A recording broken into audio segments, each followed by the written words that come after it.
Bismillahirrahmanirrahim. Assalamualaikum warahmatullahi wabarakatuh. Alhamdulillahilladzi arsala rasulahu bil huda wa dinil haqq liyudhhirahu 'ala dini kullihi wa kafa billahi syahida. Asyhadu an la ilaha illallah wa asyhadu anna Muhammadar Rasulullah. Allah fi kitabil karim. A'udzu billahi minasyaitonir rajim. Bismillahirrahmanirrahim. Wa ma arsalnaka illa rahmatan lil alamin. Yang terhormat kepada dosen sejarah dakwah yang saya banggakan, juga yang terhormat kepada teman-teman pemirsa, para mahasiswa yang sedang menyaksikan video kali ini. Alhamdulillah kita masih bisa diberikan dua mata untuk melihat. Alhamdulillah kita juga masih bisa diberikan nikmat sehat sehingga kita gunakan nikmat sehat tersebut dalam rangka menyaksikan video kelompok 6. Pada kesempatan kali ini, kami dari kelompok 6 Sejarah Dakwah ingin mempresentasikan hasil daripada makalah yang sudah kami buat dengan tema proses penyebaran Islam di Asia Tenggara. Perkenalkan, nama saya Falahuddin. Saya yang akan mengawali presentasi ini. Islam masuk ke wilayah Asia Tenggara itu melalui jalur perdagangan. Kalau kita perhatikan, Islam disebarluaskan oleh ulama yang mempunyai profesi sebagai pedagang. Bukan hanya sebatas pedagang, akan tetapi ulama yang berprofesi sebagai pedagang.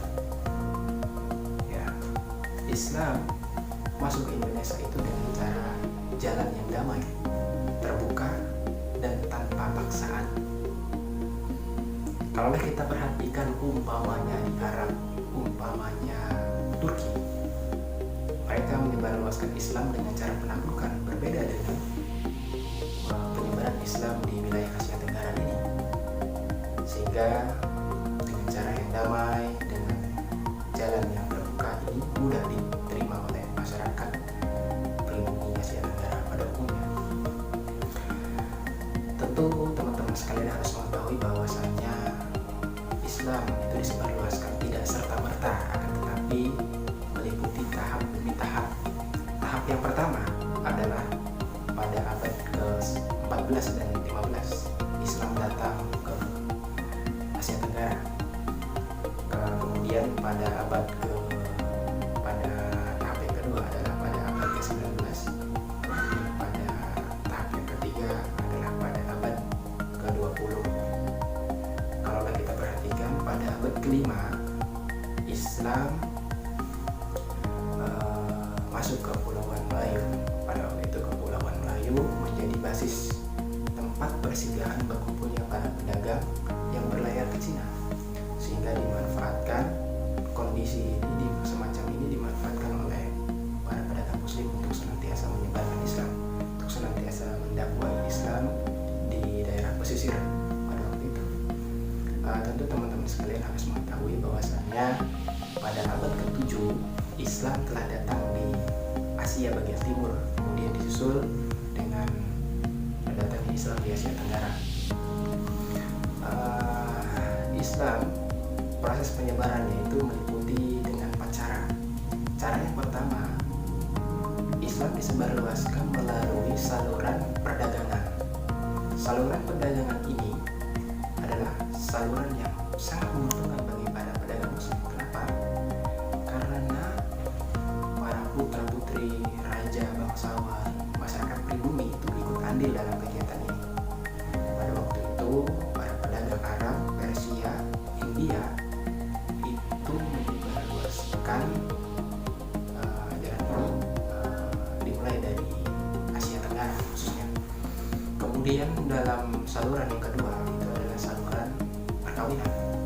Kalau kita perhatikan dari sudut ekonomi, ya, pedagang muslim itu mempunyai sikap sosial yang lebih baik daripada masyarakat pribumi pada umumnya, sehingga para putra-putri raja, para putra-putri bangsawan itu senantiasa tertarik dengan saudagar-saudagar itu.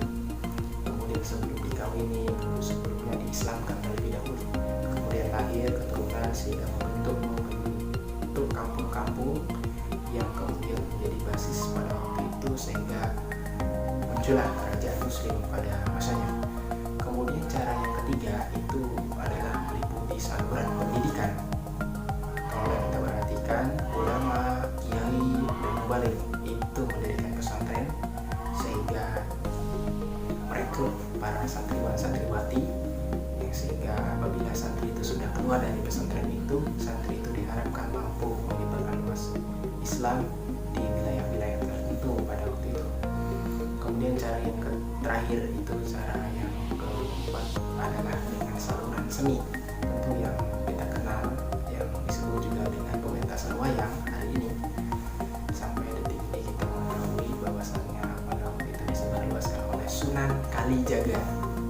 Sunan Kalijaga yang pada itu mementaskan seni wayang yang di dalamnya ada unsur-unsur dakwah, sehingga Sunan Kalijaga pada waktu itu tidak meminta upah kepada para penonton, sehingga para penonton itu diharapkan diminta oleh Sunan Kalijaga untuk mengikuti ajaran Islam sehingga mereka bersyahadat bersama-sama. Yaitu berikutnya. Wassalamualaikum warahmatullahi wabarakatuh. Assalamualaikum warahmatullahi wabarakatuh. Saya Muhammad Hilman Yusuf akan menjelaskan perkembangan sejarah dakwah di Asia Tenggara, terutama di Malaysia dan juga Thailand. Yang pertama di Malaysia. Dalam sejarah keadaan dikatakan bahwa Islam masuk ke Malaysia pada tahun 1510 Hijriah yang dibawa oleh ulama Arab Syekh Abdul Yamani.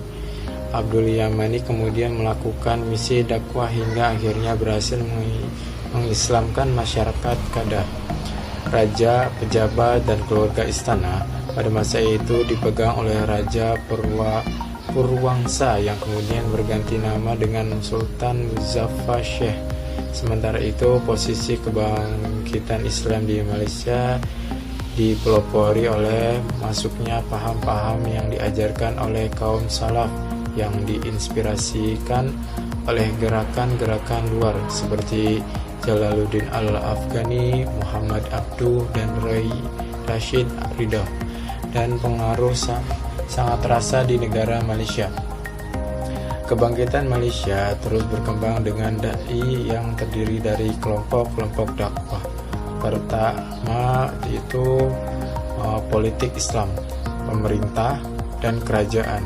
Sumber-sumber penyebaran Islam atau dakwah Islam dalam politik dan masyarakat Islam dapat dijelaskan melalui perspektif sejarah realitas sekarang, yaitu pertama itu secara historis. Dapat dilihat sejak kelahiran Koran Reformasi Al-Amin pada tahun 1906, Malaysia menyaksikan masa-masa aktivitas keislaman yang interaktif pada tahun 30-an sampai dengan 40-an. Yang kedua itu adalah perkembangan dari lokal negara ini dalam artian peristiwa-peristiwa lokal yang mendorong mobilitas peredaran umat Islam dalam skala yang besar, serta naiknya Islam ke pusat masyarakat dan politik Malaysia. Pada tingkat lokal, pemerintah Malaysia atas Islam juga telah menjadikan dirinya sebagai alat dalam penyelenggaraan etos Islam di Malaysia. Dalam hal ini, inilah yang menguatkan dengan kebijakan yang sangat mendukung aktivitas keislaman di Malaysia. Agama Islam di Malaysia banyak diwarnai dengan debat-debat yang terdiri dari dua kelompok besar, yakni kelompok reformasi atau kaum muda, dan yang kedua itu kelompok tradisional atau kelompok tua. Dan inilah kemudian menambahkan khazanah pemikiran Islam di negara Malaysia itu sendiri. Kedua kelompok ini adalah perkembangan dari lokal negara Malaysia dalam artian peristiwa-peristiwa lokal yang mendorong mobilitas peredaran umat Islam dalam skala yang besar, serta naiknya Islam ke pusat masyarakat dan politik masyarakat. Pada tingkat lokal, pemerintah Malaysia, Islam juga menjadi sebagai alat dalam penyelenggaraan etos Islam di Malaysia. Pada kemerdekaan Malaysia merupakan isu penting bagi kebijakan terhadap umat Islam. Karena pada periode kemerdekaan Malaysia, dakwah Islam berlangsung secara bebas karena berkaitan dengan kebijakan yang diterapkan Malaysia. Dakwah Islam berlangsung secara bebas karena berkaitan dengan kebijakan yang diterapkan pemerintah yang sangat mendukung dalam melakukan dakwah. Dan sebagian besar Kesultanan Malaysia berusaha mempertahankan sebuah departemen urusan agama meliputi tugas pembangunan masjid, pemberlakuan moral dan hukum pidana Islam, serta pengumpulan zakat. Pengajaran doktrin Hestreet dapat dikenai hukuman dan sejumlah peraturan dikeluarkan untuk menghukum jika tidak menentang soal Jumat dan berpuasa. Pada masa kemerdekaan inilah Islam dijadikan agama resmi pemerintah Malaysia. Umat Muslim dapat berlaku istimewa. Umat Islam mendapatkan perlakuan istimewa dan dalam bidang mendapatkan izin khusus untuk mendirikan perusahaan tertentu dan berbagai jabatan di dalam tugas-tugas publik. Dan sekolah-sekolah diwajibkan memberikan pelajaran agama Islam walaupun jumlah muslimnya minoritas. Dan sebagian puncaknya adalah perkembangan dakwah Islam. Perkembangan dakwah Islam semarak pada tahun 70-an. Dakwah Islam di negara Malaysia mengalami kebangkitan tentang keislaman atau menguntungkan nilai-nilai keislaman dalam masyarakat. Indikasi-indikasi dan kecenderungan yang meningkat ini dapat ditangkap dengan melihat dalam sejumlah garis besar orang-orang Melayu yang kembali ke masjid untuk menunaikan sholat penggunaan simbol-simbol keislaman seperti menggunakan jilbab, sorban, dan bentuk pakaian yang menunjukkan identitas keislaman. Pola dakwah yang berkembang banyak melahirkan organisasi-organisasi keislaman. Hal ini terjadi lebih terkait dengan keterlibatan dan peran mahasiswa-mahasiswa di dalam maupun di luar negeri, dan ternyata ini sangat berpengaruh terhadap kehidupan sosial, politik, dan agama. Adapun beberapa organisasi, yaitu seperti organisasi ABIM atau Angkatan Belia Islam Muda yang didirikan pada tahun 1971 dipimpin oleh Anwar Ibrahim. Yang selanjutnya itu ada di bidang politik, yaitu organisasi PAS atau Partai Islam Se-Malaysia yang didirikan pada tahun 1951, memainkan peran dakwah yang cukup berarti. Kemudian gerakan modern yang cukup menggambarkan adalah Darul Aqra. Banyak mendapat dukungan dari kalangan masyarakat, terutama pejabat Malaysia dan para mahasiswa yang belajar di negara Malaysia. Darul Aqam merupakan kelompok dakwah yang banyak membuat berbagai usaha bersama seperti koperasi, klinik, sekolah, dan menekankan sikap independen melalui aktivitas ekonomi seperti dalam bidang pertanian, industri dalam skala kecil. Dalam kehidupan agama, Darul Aqam mengkhususkan kepada pola kehidupan yang sesuai dengan Al-Quran dan hadis. Tradisi Arab termasuk diantaranya pemisahan jenis kelamin antara perempuan dan laki-laki dalam majelis. Kemudian yang selanjutnya yaitu berpindah ke negara Thailand. Thailand dikenal sebagai sebuah negara yang pandai menjual potensi pariwisatanya, sekaligus sebagai salah satu negara agraris yang cukup maju di Asia Tenggara. Mayoritas penduduk Thailand adalah bangsa Siam.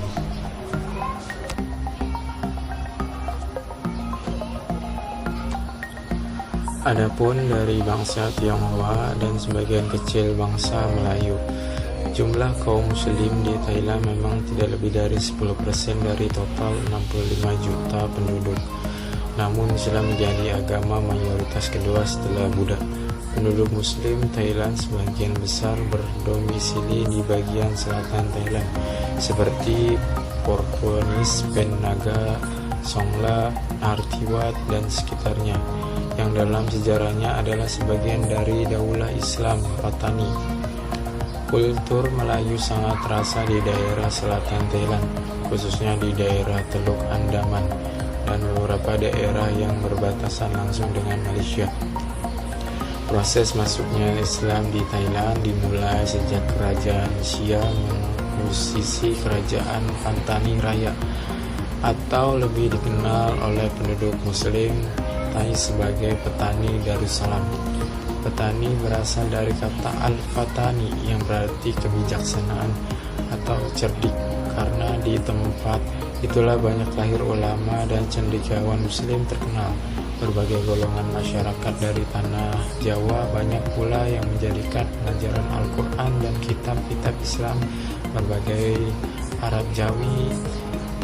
kitab Arab Jawi sempat saat ini masih diajarkan di beberapa sekolah Muslim dan pesantren di Thailand Selatan. Umat Islam memiliki sejarah yang panjang dalam kerajaan Thailand. Hubungan mereka dengan masyarakat Thailand serta peran mereka dalam negara ditelusuri ke zaman kerajaan Ayutthaya. Kedatangan Islam di negara Thailand telah berasal pada masa kerajaan Sukhota di abad ke-13, yang merupakan buah dari hubungan dagang yang dibangun oleh para saudagar Muslim.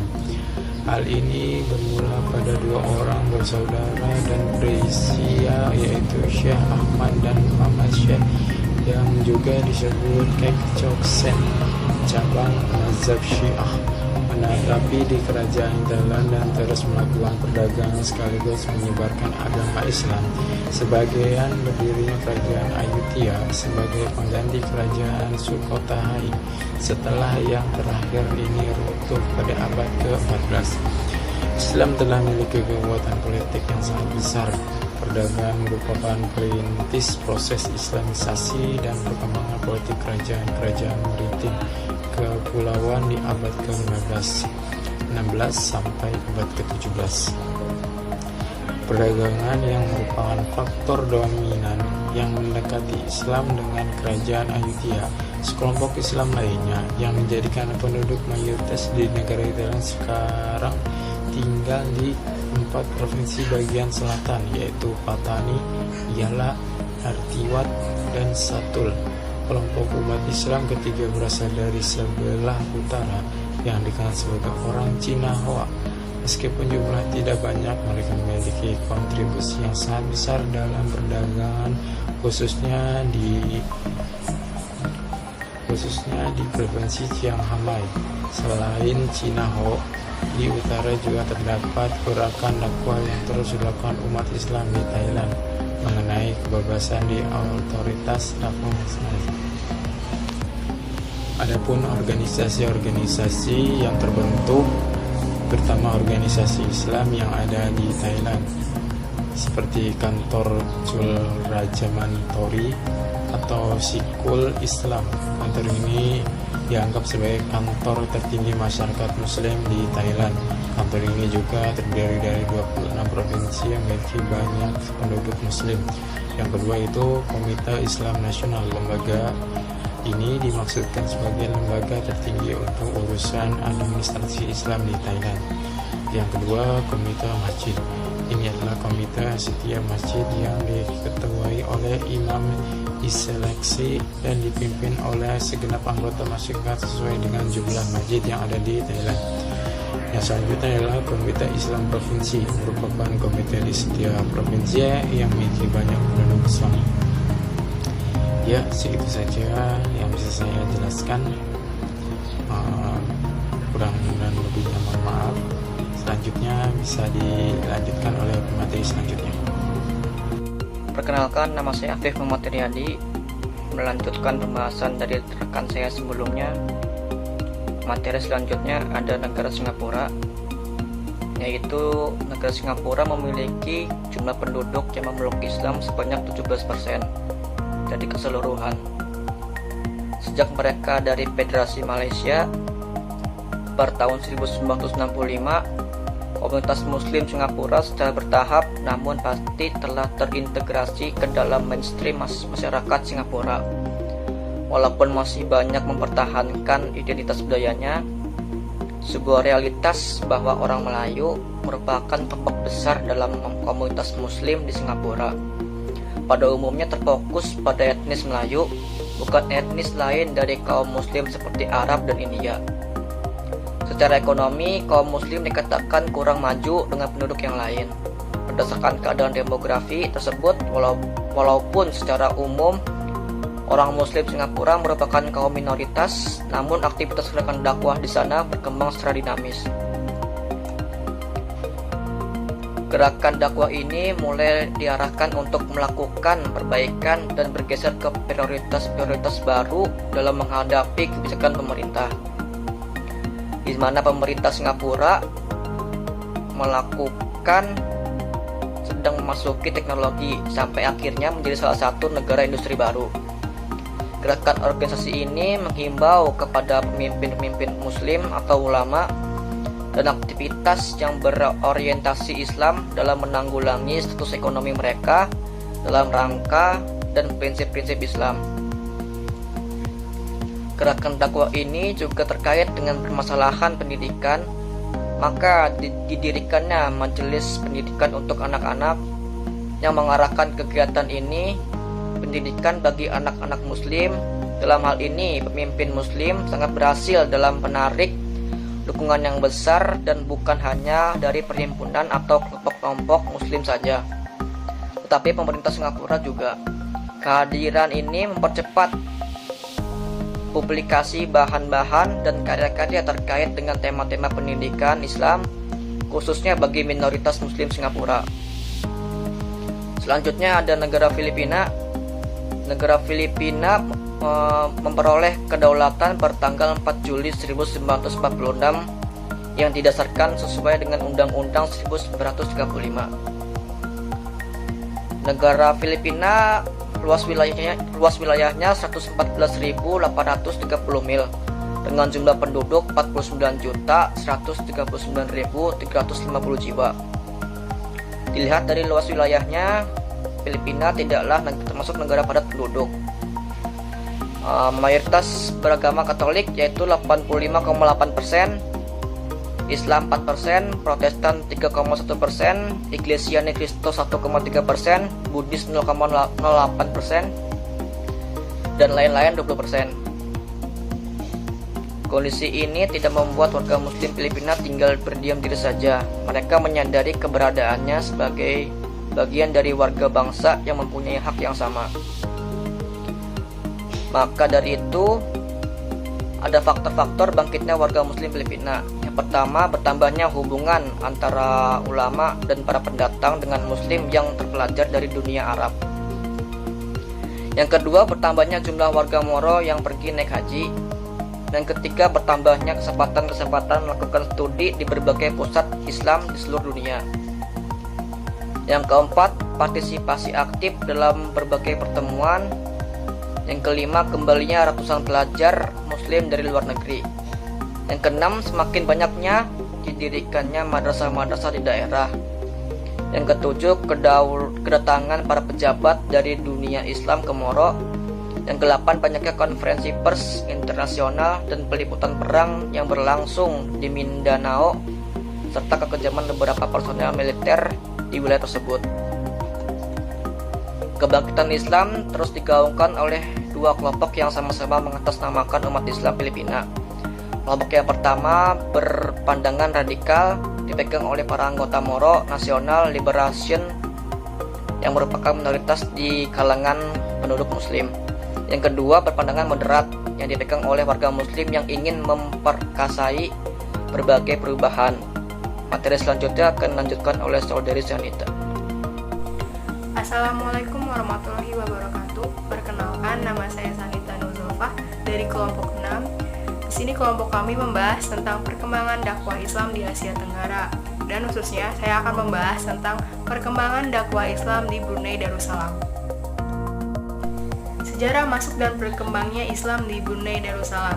Islam masuk ke Brunei pada masa Raja kelima Sultan Bolkiah yang memimpin pada tahun 1485 sampai 1524 setelah jatuhnya Malaka ke tangan Portugis. Islam adalah agama resmi Brunei Darussalam yang dipimpin oleh Haji Hassanal Bolkiah Muizzaddin Wadaulah yang memimpin pada tahun 1167 hingga kini.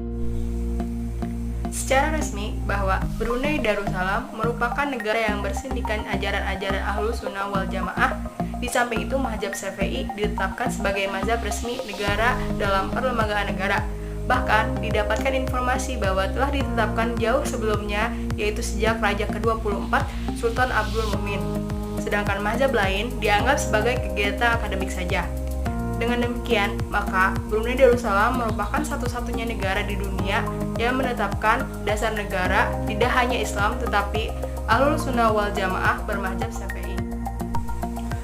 Awang Alak menganut Islam dari Syarif Ali. Dikatakan Syarif Ali adalah keturunan Ahlul Bait yang bersambung dengan keluarga Rasulullah melalui cucu baginda, Sayyidina Hasan.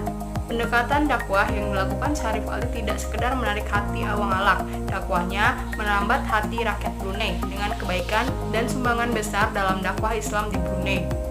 Beliau dinikahkan dengan putri Sultan Muhammad Shah. Setelah itu, beliau dilantik menjadi Sultan Brunei atas persetujuan pembesar rakyat setempat. Sebagai pemimpin agama dan ulama, Syarif Ali gigih mendaulatkan agama Islam, di antaranya membina masjid dan melaksanakan hukum Islam dalam pentadbiran negara. Kegiatan membina masjid ini dijadikan pusat kegiatan keagamaan dan penyebaran Islam. Setelah 7 tahun memerintah Brunei pada 1432, Syarif Ali meninggal dunia dan dimakamkan di makam Diraja Brunei. Perkembangan Islam semakin maju. Setelah pusat penyebaran dan kebudayaan Islam Malaka jatuh ke tangan Portugis, sehingga banyak ahli agama Islam pindah ke Brunei. Jatuhnya Malaka ke tangan Portugis tersebut telah menyebabkan Sultan Brunei mencapai zaman kegemilangannya dari abad ke-15 hingga abad ke-17, sewaktu memperluas kekuasaannya ke seluruh Pulau Borneo dan ke Filipina di sebelah utara. Kerajaan Brunei Darussalam adalah negara yang tidak memiliki corak pemerintahan monarki konstitusional dengan sultan yang menjabat sebagai kepala negara, kepala pemerintahan, merangkap sebagai Perdana Menteri dan Menteri Pertahanan dengan dibantu oleh Dewan Penasehat Kesultanan dan beberapa menteri yang dipilih dan diketahui oleh sultan itu sendiri. Sultan Hassanal Bolkiah yang gelarnya diturunkan dalam masa yang sama sejak abad ke-15, ialah kepala negara serta pemerintahan Brunei. Islam benar-benar berfungsi sebagai pandangan hidup rakyat Brunei dan satu-satunya ideologi negara. Untuk itu, dibentuk Jabatan Hal Ehwal Agama yang bertugas menyebarkan paham Islam. Untuk kepentingan pemerintahan agama Islam, pada tanggal 16 September 1985 dilahirkan Pusat Dakwah yang juga bertugas melaksanakan program tugas dakwah serta pendidikan kepada pegawai-pegawai agama serta masyarakat luas dan pusat pameran perkembangan dunia Islam. Di Brunei, orang-orang cacat dan anak yatim menjadi tanggungan negara. Seluruh pendidikan rakyat seperti dari mulai taman kanak-kanak hingga perguruan tinggi dan pelayanan kesehatan diberikan secara gratis.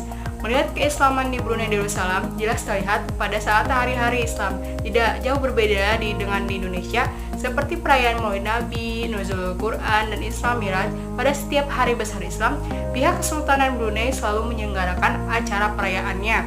Bahkan, Sultan Hassanal Bolkiah selaku pemimpin negara mewajibkan para pegawai kerajaan untuk menghadiri peringatan tersebut. Proses perkembangan Islam ini oleh pemerintah Brunei utamanya ditekankan pada bidang pendidikan. Mungkin cukup sekian dari kelompok kami. Bila ada kekurangan mohon dimaafkan. Assalamualaikum warahmatullahi wabarakatuh.